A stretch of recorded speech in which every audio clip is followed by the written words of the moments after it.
આપણી સાથે જોડાયેલા છે। રંગીલા રાજકોટ વાસીઓ પણ ઉત્તરાયણ ઉજવતા હોય છે। જી સત્યમ, ખાસ કરીને રાજકોટ વાસીઓ કેવી રીતે ઉત્તરાયણની ઉજવણી કરી રહ્યા છે આજે?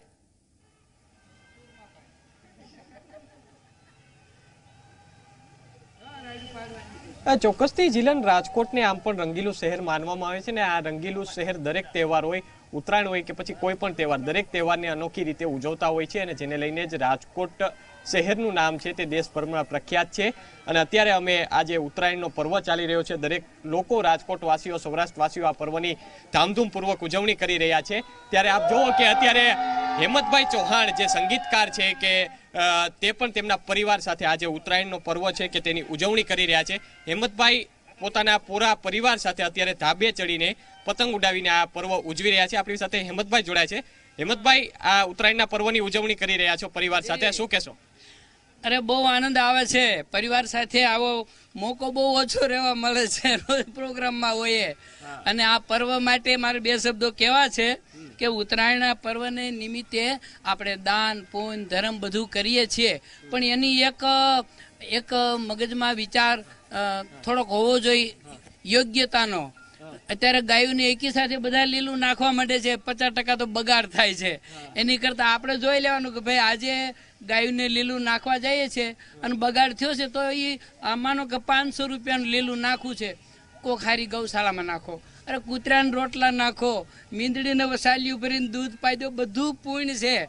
પણ આજનો જે તહેવાર છે અનેરો છે આ પતંગનો, અને બધા એમાં તહેવારને બાને આપણે હળીએ મળીએ અને આનંદ કરીએ। બાકી તો જે પતંગો ઊંચે જામી પડી છે, ઊંચે ચડનારાઓમાં જે પતંગો ઊંચે ગગનમાં ચડી છે અને ઊંચે ચડનારાઓમાં જામી પડી છે, આપણે જામી પડવા નથી દેવાનું, ખાલી ક્ષણિક આનંદ લઈ અને પછી વેર ઝેર બધું ભૂલી અને આ તહેવારનો આનંદ માણવાનો છે। જે અત્યારે કોકની પતંગ કપાય તો આપણે કેટલો આનંદ થાય, પણ તરત જ બીજી ક્ષણે આપણો ભાઈબંધ જ હોય। બસ આ સમાજને એક સારો સંદેશો અમે આપીએ છીએ અને અમારા પરિવાર સાથે બધા અમે આવ્યા છીએ। તો ચાલો ગીતાબેન, મયુરભાઈ, બધા આપણે એક નાનું એવું ગીત ગાઈએ। હાલો। ઉડે રે પતંગ કે મારો ઉડે રે પતંગ, પતંગ ઉડે રે મારો, આહા ઉડંગવા સૌથી ન્યારો, આહા માં સૌથી પ્યારો, મને બહુ લાગે પ્યારો, કે દેખી દુનિયા થઈ ગઈ દંગ કે મારો ઉડે રે પતંગ, કે મારો ઉડે રે પતંગ, કે મારો ઉડે રે પતંગ, કે મારો ઉડે રે પતંગ। હેમંતભાઈ, આપણે અનેક ગીતો પ્રખ્યાત છે, હજુ એક ભજન, હજુ એક એવું ગીત કે જે આપ દર્શકોને સંભળાવવા માંગતા હો? હવે આજ તો જો આકાશમાં જે પતંગો ઉડી રહી છે એ તો એમ લાગે કે પક્ષીઓ આકાશમાં લહેર કરી રહ્યા છે।